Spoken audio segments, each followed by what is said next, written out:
मित्रों नमस्कार। Legal awareness programme. मित्रों, लीगल अवेयरनेस प्रोग्राम के तहत मैं ऐसे इशू लेके आता हूँ जिनको कि लगता तो यह है देखने में कि बिल्कुल ऑर्डिनरी है, उनका रोज़ की भाषा में इस्तेमाल करते हैं, लेकिन उसकी मीनिंग कुछ अलग से होती है और उस मीनिंग को मैं समझता हूँ अधिकांश लोग नहीं समझते।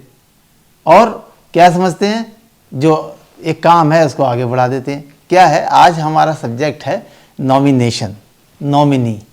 देखिए, रोज के कामों में ये शब्द आता है कि नॉमिनी नॉमिनी।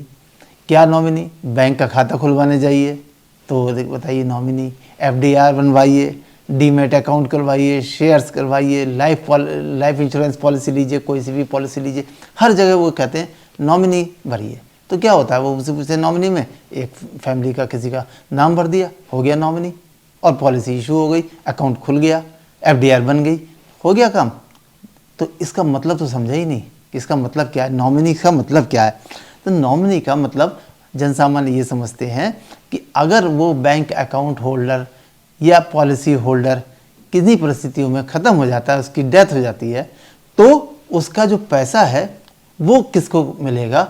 उसका पैसा उसके नॉमिनी को मिलेगा, जिसका नाम नॉमिनी के रूप में अथराइज किया गया है, अपॉइंट, जिसको उसने नॉमिनी अपॉइंट किया है। ये जानकारी मैं समझता हूँ सब लोग समझ जाते हैं कि नॉमिनी का मतलब ये है कि अगर वो पॉलिसी होल्डर या अकाउंट होल्डर की डेथ हो जाती है तो उसका पैसा बैंक के पास नहीं रहेगा, ये पैसा कहाँ जाएगा? ये पैसा नॉमिनी को मिल जाएगा। लेकिन यहीं पर गड़बड़ हो जा रही है। लीगल अर्थ कुछ और है, समझ कुछ और रहे हैं। अब लीगल क्या है, देखिए मैं ये बताता हूँ। नॉमिनी का मतलब ये है कि बैंक अपना पैसा अपने पास नहीं रखेगा, उसका जो उसका अकाउंट होल्डर था उसकी डेथ हो गई तो उसका पैसा नॉमिनी को दे देगा। लेकिन ये पैसा नॉमिनी का नहीं है, यहाँ गलती हो जाती है। और नॉमिनी क्या समझते हैं कि साहब नॉमिनी उस पैसे का ऑनर हो गया, मालिक हो गया, स्वामी हो गया। जी नहीं, नॉमिनी केवल क्या है, एज ए ट्रस्टी है, एज ए केयर टेकर कहेंगे या उसको एजेंट कहेंगे। उसकी ड्यूटी केवल ये है कि वो उस अमाउंट को बैंक से रिसीव करे और कहाँ दे, किसको दे, क्योंकि जिसका मालिक था वो तो ख़त्म हो गया, उसकी डेथ हो गई, तो उसके लीगल एयर्स को इसको देने की जिम्मेदारी उसकी नॉमिनी की है। अब ये बात क्लियर हो गई क्या, कि नॉमिनेशन इसलिए करवाया जाता है कि वो पैसा बैंक के पास ना रह जाए। बैंक किसको दे उसका पैसा उसकी डेथ के बाद? उसके नॉमिनी को दे। लेकिन वो नॉमिनी उस पैसे का ऑनर, स्वामी नहीं है, वो उसकी एक जिम्मेदारी है क्या, कि जो उसके लीगल एयर्स हैं उनको वो पैसा उनको हैंडओवर करे। ये है बात। लेकिन लोग समझते नहीं हैं और ये समझ लेते हैं कि सब जिसको नॉमिनी बना दिया ये उसका। नॉमिनी और बिल दोनों अलग अलग हैं।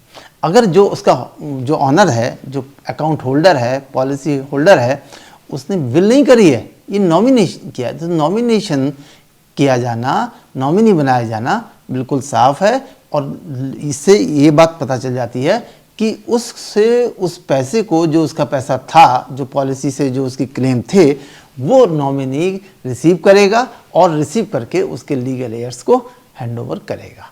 ये वाली बात क्लियर है। तो अब यहाँ पे ये होती है कि एक उदाहरण से समझते हैं। जैसे किसी आदमी ने एक अकाउंट खोला और उसने अपना नॉमिनी किसको बना दिया? अपनी पत्नी को बना दिया। तो उसकी डेथ हो जाती है, तो क्या उस अकाउंट का सारा पैसा उसकी पत्नी को मिलेगा? हाँ मिलेगा। लेकिन पत्नी उसकी अकेली ऑनर नहीं है, उसकी मालिक नहीं है, उसको ये नहीं है कि वो पैसा सारा उसकी पत्नी का ही हो गया। क्यों? तो फिर किसका होगा? जी, उसके जो और भी लीगल एयर्स हैं, उत्तराधिकारी हैं, जिसमें उसके लड़के बच्चे हैं, जितने भी जो अब क्वेश्चन उठता है कि इसको तय कौन करेगा लीगल? इसके लिए कोर्ट में जाना पड़ेगा और कोर्ट से एक सर्टिफिकेट मिलेगा, सक्सेशन सर्टिफिकेट। उसके तहत जो लोग उसमें आते हैं, लीगल एयर्स कोर्ट बताता है, वो सब उसके उत्तराधिकारी के रूप में उस धनराशि में उनका शेयर्स होगा। तो अब हम इसको समझते हैं सुप्रीम कोर्ट के एक लैंडमार्क जजमेंट के माध्यम से। तो ऑनरेबल सुप्रीम कोर्ट ने अपना एक जजमेंट दिया, और वो जजमेंट क्या है? पहले तो हम ये सोचते हैं कि मामला कौन सा है। मामला है श्रीमती शर्वती देवी वर्सेस श्रीमती उषा देवी। ये बड़ा ही लैंडमार्क जजमेंट है। इसने नॉमिनेशन के मामले में सारी बातों का खुलासा कर दिया। क्या किया? अब हम इसको समझने से पहले इसके थोड़े से फैक्ट्स पे चले जाते हैं। फैक्ट्स क्या कहते हैं, देखिए, एक जगमोहन स्वरूप नामक एक आदमी जिसकी डेथ 15 जून 1967 को हो गई, और उसने उसकी डेथ के बाद उसकी फैमिली में कौन कौन बचा, एक तो माइनर लड़का उसका बचा, एक विडो वाइफ, और एक माताजी और एक पिताजी, ये लोग उसकी फैमिली में बचे। उसने अपने जीवन में 2 लाइफ इंश्योरेंस पॉलिसियां ले रखी थी, और उन पॉलिसी में उसमें दोनों में उसने अपनी वाइफ जो थी श्रीमती उषा देवी, उसको उसने नॉमिनी बना दिया। तो उसकी डेथ के बाद उसकी वाइफ ने बीइंग ए नॉमिनी, बतौर नॉमिनी उसकी पॉलिसी के पैसे पे क्लेम किया। तो उसने कहा कि ये तो हम अकेले नॉमिनी उसकी वाइफ है, ये पैसा उसको मिल जाना चाहिए, पॉलिसी का पैसा उसको मिल जाना चाहिए। लेकिन उसकी माताजी और उसकी जो नाबालिग लड़का था, जो माइनर लड़का था, उसके बीइंग ए गार्जियन, उसके दादाजी, इन लोगों ने क्लेम किया किसके सामने, एडिशनल सिविल जज देहरादून के सामने। ये कहा कि साहब हमने ये पैसा, इसमें हमको भी शेयर्स मिलने चाहिए, इक्वल शेयर्स हमको भी मिलने चाहिए। तो क्वेश्चन ये उठा कि वे नॉमिनी तो उसकी वाइफ है, तो पॉलिसी का पैसा किसको मिले। तो कोर्ट ने ये होल्ड किया, और उसकी वाइफ का क्या तर्क था, उसकी वाइफ ये कह रही थी कि साहब नॉमिनी केवल हम हैं, तो बतौर नॉमिनी ये पैसा केवल हमको ही मिलना चाहिए, इसमें से किसी का शेयर नहीं होना चाहिए। तो ये मामला जब ट्रायल कोर्ट में पहुंचा, तो ट्रायल कोर्ट ने उसकी वादी की मृतक जो माँ थी, उसका ये जो सूट दाखिल किया था उनके द्वारा, इसको खारिज कर दिया, और ये होल्ड किया कि क्योंकि नॉमिनी उसकी वाइफ है, तो पॉलिसी का क्लेम सारे का सारा पूरा पैसा उसकी वाइफ को मिलेगा। उसके खिलाफ अपील की गई। अपील कहाँ की गई, डिस्ट्रिक्ट कोर्ट में की गई। तो डिस्ट्रिक्ट कोर्ट ने भी ट्रायल कोर्ट के ऑर्डर को ही सही पाया कि भाई उन्हीं को मिलना चाहिए।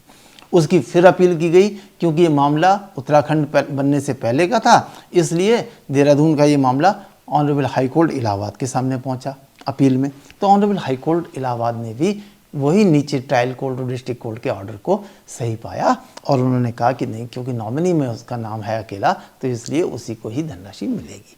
तब ये मैटर ऑनरेबल सुप्रीम कोर्ट में पहुंचा। अब देख रहे हैं आप, ये मैटर सुप्रीम कोर्ट में जब पहुंचा, तो सुप्रीम कोर्ट के सामने क्वेश्चन क्या था, वो क्वेश्चन ये था, the only question which requires to be decided in this case is whether in nominee under section 39 of the act gets an absolute right to the amount due under a life insurance policy on the death of the assured। क्या question आया honourable supreme court के सामने, वो ये आया कि क्या insurance act 1938 की धारा 39 के तहत नामांकित व्यक्ति नॉमिनी को बीमा पॉलिसी धारक व्यक्ति की मृत्यु हो जाने पर जीवन बीमा पॉलिसी के तहत देय राशि का संपूर्ण अधिकार उसी का है, ये तय करना था उसी का है या नहीं है। अब ऑनरेबल सुप्रीम कोर्ट ने इसको डिटेल से सुना और उसके बाद अपनी फाइंडिंग दी। मित्रों, ये फाइंडिंग फाइनल फाइंडिंग है, बहुत ही इंपॉर्टेंट फाइंडिंग है, और इसी ने इसको क्लियर किया कि आखिर नॉमिनी के क्या राइट्स और ड्यूटीज़ हैं।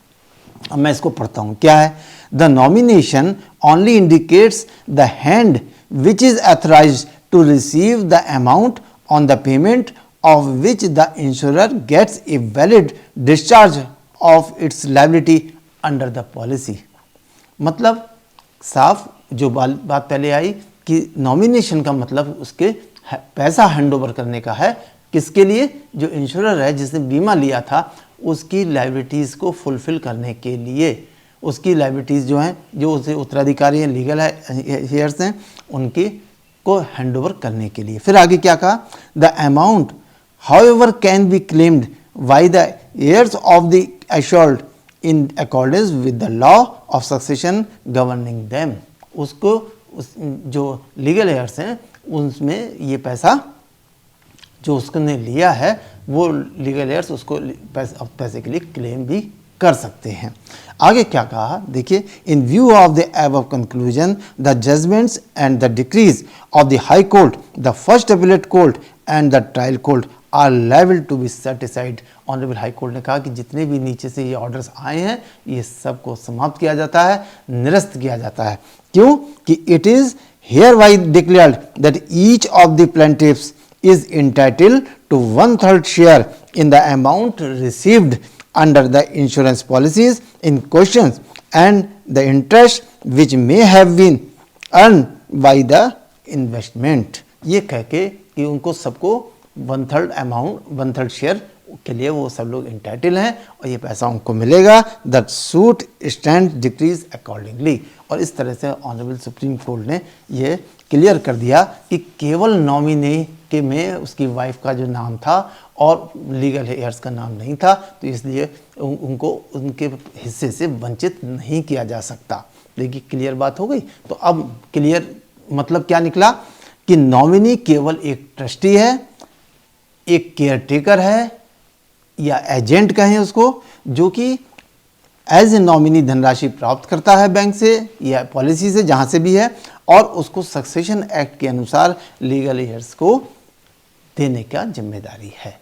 तो ये वाली बात बिल्कुल क्लियर हो गई। लेकिन फिर एक उदाहरण से हम इसको और क्लियर कर लेते हैं। फॉर एग्जाम्पल, एक आदमी ने अपना बैंक अकाउंट खोला और उसमें अपनी नॉमिनी किसको बनाया? 3 लड़के थे, 3 लड़कों में से एक लड़के को बना दिया। 2 लड़के कहीं बाहर जॉब करते हैं या बाहर रहते हैं, एक को नॉमिनी बना दिया और उसकी डेथ हो गई। तो क्या सारी धनराशि उस लड़के को जिसको नॉमिनी बनाया उसको होगी? नहीं, उसको नहीं। वो बराबर लीगल हेयर्स और लड़के जो हैं उनका भी इक्वल शेयर है। तो इसलिए वो जो धनराशि उसकी बैंक की होगी वो सभी लड़के और भी उसकी पत्नी भी होगी या मदर फादर जो भी लीगल हेयर्स में आते हैं सक्सेशन सर्टिफिकेट के हिसाब से होंगे, उन सबको बटेगी। तो ये वाली बात बिल्कुल क्लियर हो गई। तो नॉमिनेशन का प्रभाव बिल की तरह से नहीं होता है। यही बात एक दूसरा मामला सुप्रीम कोर्ट के सामने आया, उसकी फैक्ट्स भी लगभग ऐसे ही थे, लेकिन थोड़ा सा मैं उसको डिटेल में नहीं जाऊंगा। नाम मैं बता देता हूँ, Shipra Sen Gupta versus Mridul Sen Gupta, civil appeal number 809 of 2002 में भी इस तरह का मामला आया।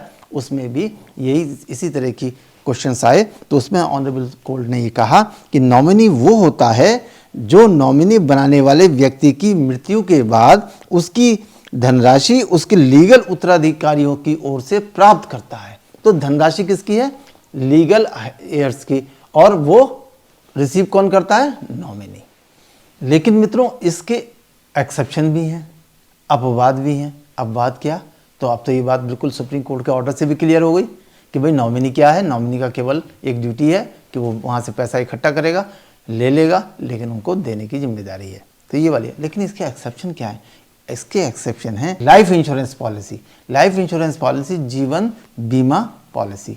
तो इसमें क्या हुआ कि इंश्योरेंस लॉज अमेंडमेंट एक्ट 2015 में आया और इस अमेंडमेंट एक्ट में सेक्शन 39 में एक सब सेक्शन 7 में इसमें अमेंडमेंट आ गया।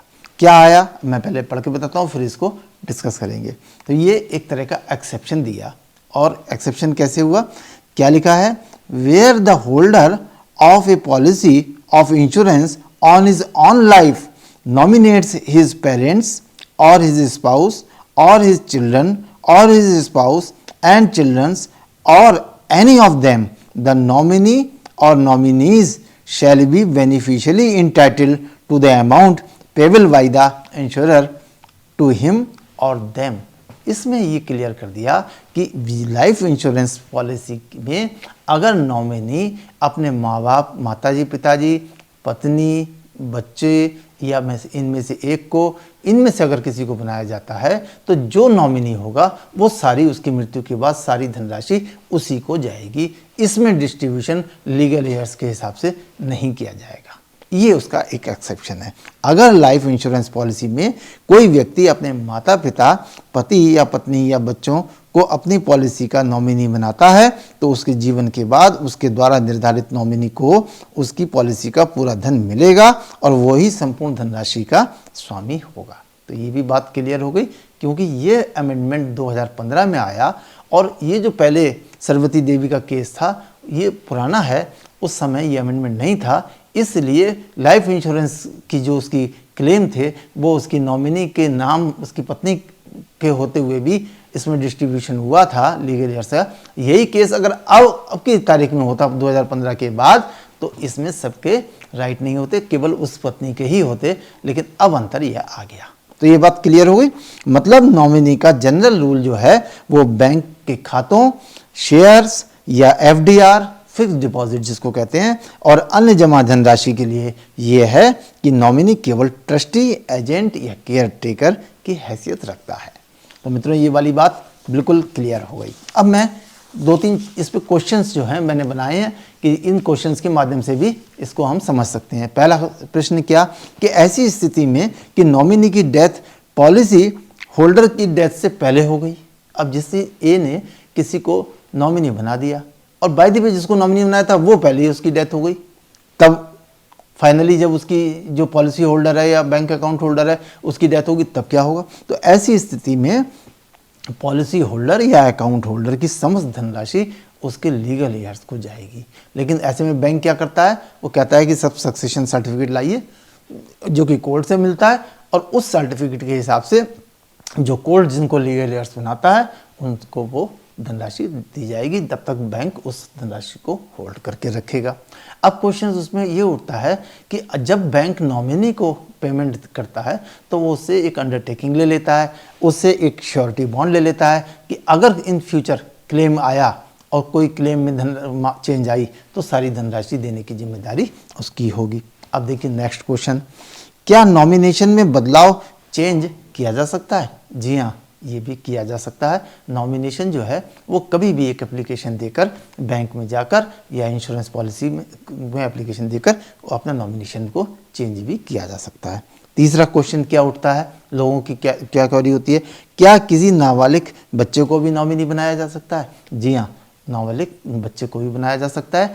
ऐसी स्थिति में उसके जो गार्जियन होते हैं, उसके जो पेरेंट्स होते हैं, उनकी भी डिटेल्स जो है फाइल की जाती है, उनके आधार कार्ड वगैरह बच्चे के साथ साथ लिया जाता है।